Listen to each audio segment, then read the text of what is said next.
Greetings, geometry students. Welcome to 9-7, the final section in Unit 9. Congratulations, you made it. This is the end of the last long unit for geometry. So congratulations. So now we've been spending a lot of time talking about all these three-dimensional figures.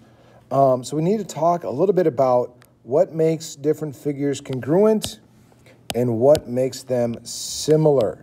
Okay, so remember, similar has a very distinct definition in geometry. If two things are similar, they follow some certain categories. So if they are similar, okay, first off, two solids are similar. We'll call these solids for right now. First off, they have to be the same shape, and the measure of their corresponding linear measures are in proportion. Okay? Or, now, let me say it, the ratio. Let me say it this way. The ratio of their corresponding linear measures are equal. Okay? So basically what this means is if I have, I have two cones over here, I would say H1 over H2 would be equal to R1 over R2. Okay? So then if you did cross products, those would give me the same number. Okay, that's what it means to be a similar solid. Okay, so in congruent solids are exactly what they sound like. They are the same shape. They are exactly the same measurements. Okay, so corresponding angles are congruent, corresponding sides are congruent, corresponding heights are congruent, and it's the same shapes. Okay, so obviously it's the same solid.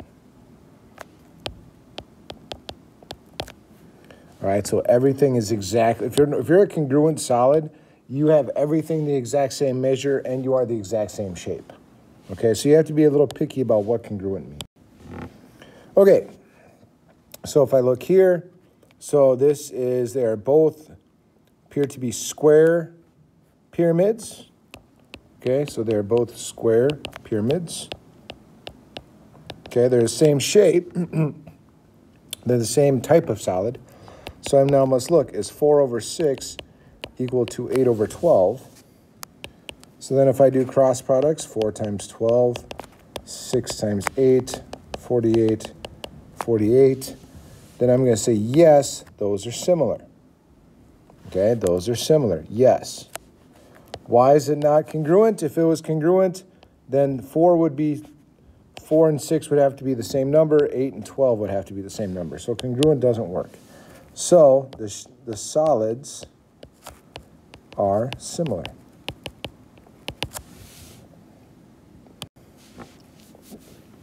So now here you have a couple of prisms.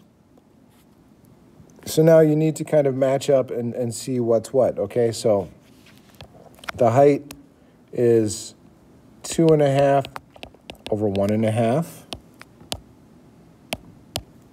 The length, 3 over 1.7. And kind of the width, and then this is the length, so 6.2 over 3.4. So now I have to look at those simplified and see what I got and see what happens there. So this one becomes 1.67, 1.6 repeating. This becomes 1.76. And this becomes 1.82. So because none of these are equal to each other, okay, they're not all three the same, I'm going to say neither. None of this is, these are not similar, okay? They're the same shape, right? They're both prisms. We can agree with that, but they are not similar and they are not congruent. So if I look here,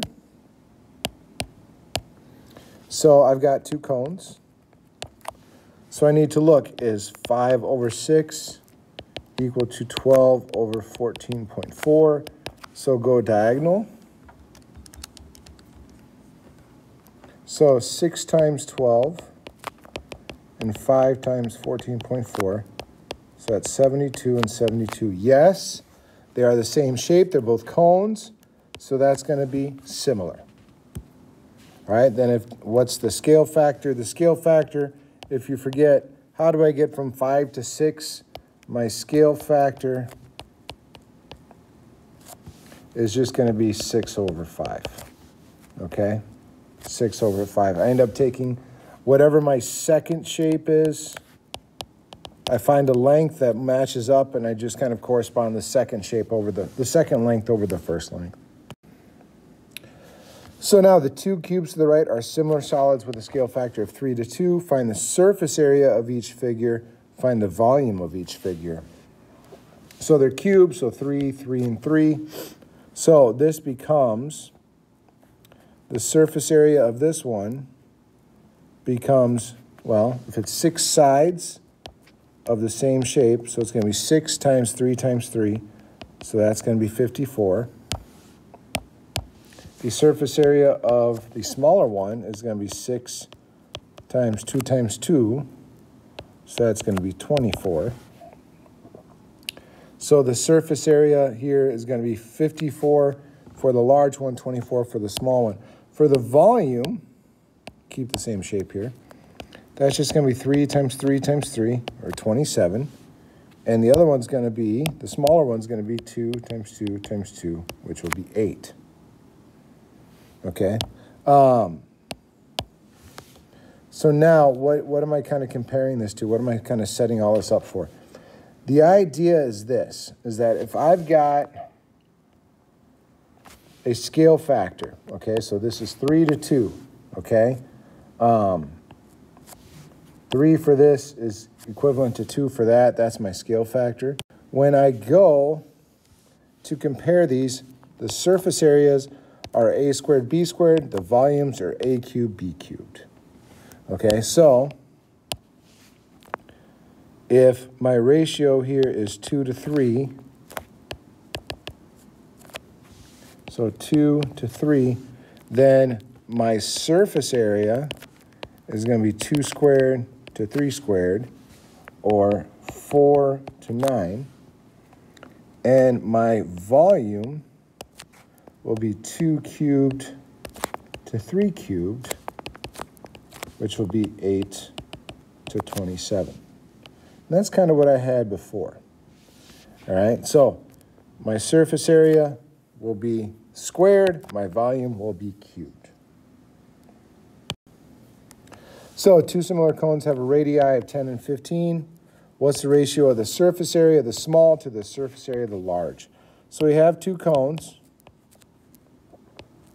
This one has a radius of 10 millimeters. There's a larger cone and radius of 15 millimeters. So now, they already told us they're similar. We know they're similar. Okay, that means, you know, the heights are in the same proportion. The slant heights are all those in the same proportion. So we're good there. So now my ratio, my scale factor here, I would call it 10 to 15, which simplifies to 2/3. Okay, so that would be my scale factor, okay, of my sides, 2 to 3. So then if I wanted to look at the surface area, I would just take 2 squared to 3 squared. Okay, so 4 to 9. Okay, that's all that would be fine. That would be a perfectly acceptable answer. That would be the ratio of the surface areas. So now what if I didn't simplify this? What if I didn't simplify this? Well, I would still follow that same step. I would go 10 squared to 15 squared. So that just becomes 100 to 225. And then technically that would be an acceptable answer, maybe not the best answer, but still accepted. That would be my ratio right there. That's it. So now if I have two similar cones that have a radii of 9 and 12, I use that color already. So cones, radius of 9,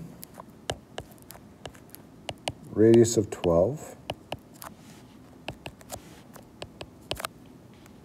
What is the volume? What is the ratio of the volume of the smaller cone to the volume of the larger cone? So right now, my scale factor is just 9 to 12. That's it. Okay, so 9 to 12 simplified becomes 3 to 4. So now to volume, volume means I take A cubed, B cubed.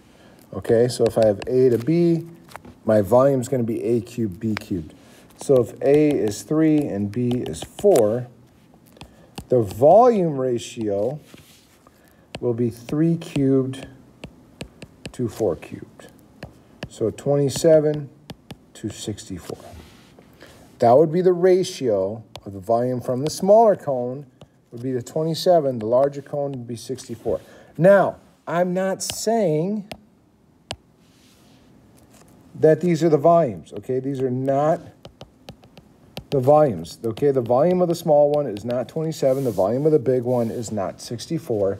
What I'm saying is that is the ratio of the volumes, okay? Make sure you keep that straight. Right now you're talking about a ratio. You're not talking about what the actual volume is. We've talked about that already. You should know how to do that. This is just the ratio of volumes.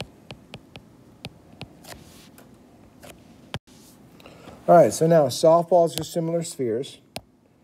And by the way, every sphere is similar to every other sphere because there's often only one measurement, and that's your radius. So the radius of the larger softball is 1.9 inches. Find the radius of the smaller softball. Okay, so you've got the larger one, and we know that that's 1.9. Smaller one, we'll call that R. And here's our volume, okay? So we know that the ratio of the volumes would be 9.15 pi to 4.06 pi. Okay? So we know that that's like A cubed to B cubed. And we know that A is just going to be 1.9. So we got to figure out what B is. Okay? So what I would do, B cubed is 4.06 pi. So do some calculator mashing. Multiply that together. 12.7548. Then take the third root of that. Remember what I said before? What you can do is take this and raise it to the 1/3 power.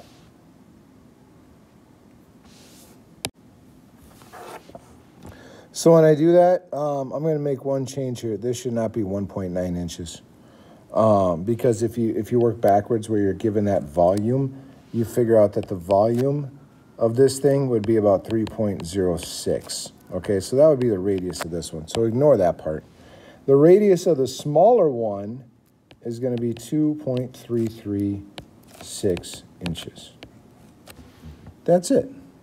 That's it. Okay, so from here, you go to the 9.7 work and the 9.7 quizzes. And then you tackle the entire Unit 9 review and the Unit 9 review quizzes. And then finally, you go after the Unit 9 test. So that's kind of your next steps. That's what you need to get after. I look forward to answering your questions, and I will see you soon.